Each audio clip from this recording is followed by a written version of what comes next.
भगवान ने जो मुझे सबसे अच्छा गिफ्ट दिया है, मैं उसे अपने पापा कहती हूँ। दोस्तों, आज की कहानी बहुत खूबसूरत है, जो कि एक पिता पर है।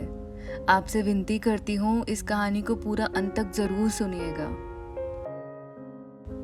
उस शाम को 5:30 बजे मैं ऑफिस ख़त्म करने के बाद सीधा घर नहीं गया था, क्योंकि मेरे दोस्त सनी का फ़ोन आया था, जिसने मुझे एक वड़ा पाव की दुकान के सामने मलाड में रुकने के लिए कहा था। मलाड मुंबई में एक बहुत फेमस जगह है। उसे कुछ शॉपिंग करनी थी, इसलिए उसने कहा था तुम वहीं रुकना, हम साथ में ही जाएंगे। हम दोनों हमेशा एक साथ ही शॉपिंग करने जाते थे। उस दुकान के पास एक पार्किंग थी, जहाँ बेंच लगे हुए थे। मैं उन्हीं पर जाकर बैठ गया और सनी का इंतज़ार करने लगा।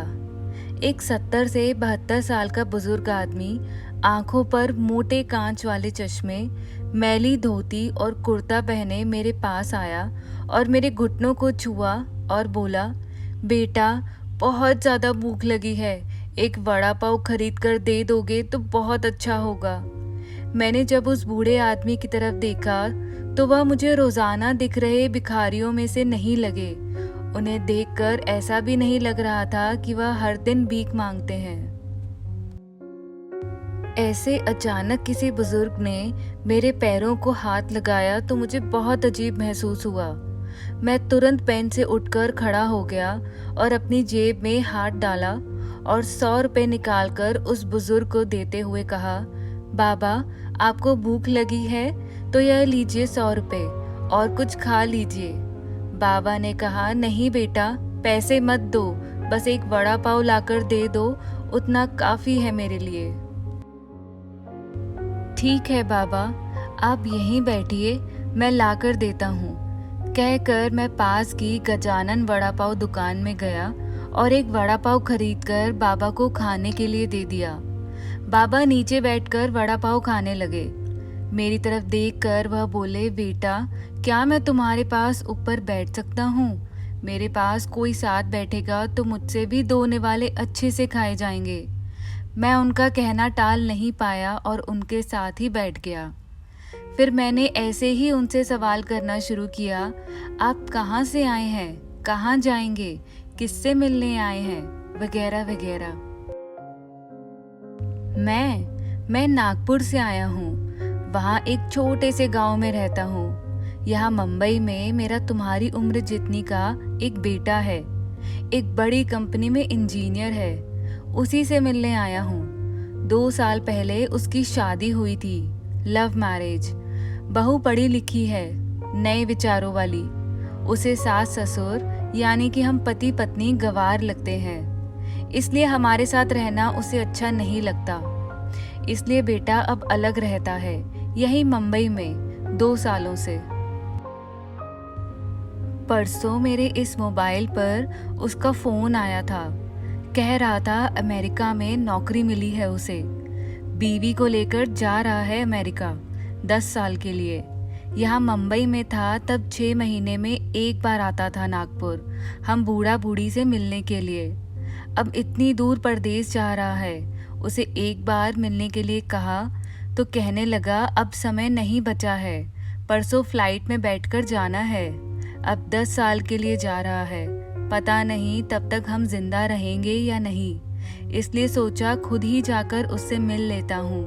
कल शाम से एयरपोर्ट को ढूंढ रहा हूँ, लेकिन यहाँ के लोग कहते हैं कि इस एरिया में एयरपोर्ट है ही नहीं। बाबा ने एड्रेस वाली चिट्ठी मेरे हाथ में देते हुए कहा। उनकी बातें सुनकर मैंने कहा, लोग सच कह रहे हैं बाबा, एयरपोर्ट यहाँ पर नहीं है, सांता क्रूज में है। बाबा ने मेरी तरफ देखकर कहा, लेकिन परसों जब मेरे बेटे का फ़ोन आया था तो उसने यहीं का पता लिखवाया था मुझे। लगता है या फ़ोन भी खराब हो गया है, फ़ोन ही नहीं आ रहा है बेटे का। मैंने बताया था उसको कि मैं उससे मिलने आ रहा हूँ मुंबई। कहते हुए बुजुर्ग ने मोबाइल मुझे देखने के लिए दिया। अब मेरे एक हाथ में चिट्ठी और एक हाथ में मोबाइल था। मैंने मोबाइल का बटन दबाकर देखा तो मोबाइल अच्छे से चल रहा था। और मोबाइल में नेटवर्क भी पूरी तरह से आ रहे थे। मैंने उनसे पूछा, आप क्यों नहीं लगा लेते अपने बेटे को फ़ोन? मुझे कहाँ लगाना आता है बेटा फ़ोन, कोई फ़ोन करता है तो बस उठा लेता हूँ। मैंने कॉल लॉग में जाकर आखिरी आए नंबर पर कॉल किया तो 2 रिंग्स बजने के बाद कॉल कट कर दिया गया। फिर मैंने एड्रेस की चिट्ठी खोल कर देखी, उसमें जहाँ हम बैठे थे वहीं का एड्रेस था, यानी कि जानबूझकर गलत एड्रेस दिया गया था। मैं समझ चुका था कि गलत पता देकर लड़का अपने माँ बाप को टाल रहा था और अब वह उनका फ़ोन भी नहीं उठा रहा था।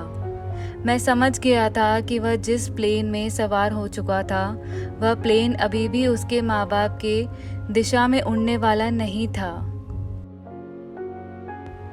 तब तक मेरा दोस्त सनी वहाँ आ गया और बोला, चलो शॉपिंग करने चलते हैं।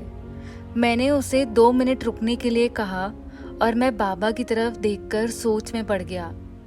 मैं समझ नहीं पा रहा था कि अपने बेटे की तरफ से होने वाली धोखेबाजी को यह बाबा समझ नहीं पा रहे थे या फिर खुद की औलाद उनके साथ ऐसा व्यवहार कर सकती है यह वो स्वीकार नहीं कर पा रहे थे। मैंने बाबा से कहा, अब तक तो आपका बेटा जिस प्लेन में बैठा है वह उड़ चुका होगा।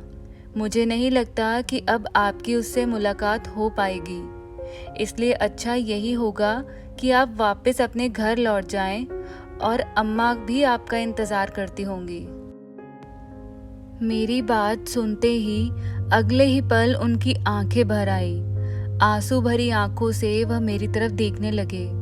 घर जाने के लिए किराए के पैसे देते हुए मैंने उनके हाथों पर हाथ रखा और पूछा, बाबा, मैं कब से आपके हाथों में यह डिब्बा देख रहा हूँ, क्या है इस डिब्बे में?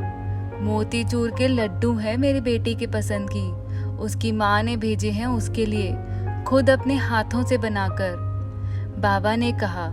यह सुनकर मानो किसी खंजर से मेरे दिल को चीर दिया गया हो, ऐसी मेरी हालत हो गई। मैं निशब्द होकर बाबा की तरफ देखता रहा और वहीं बैठ गया। भाई चल ना, देर हो रही है। मेरे दोस्त की आवाज़ कानों में पड़ी तो मैं होश में आया और ऐसे ही उस भीड़ में उसके पीछे पीछे चलने लगा। घर पहुंचकर आधी रात तक मैं सो नहीं पाया। रह रहकर एक ही सवाल मेरे मन में उठ रहा था।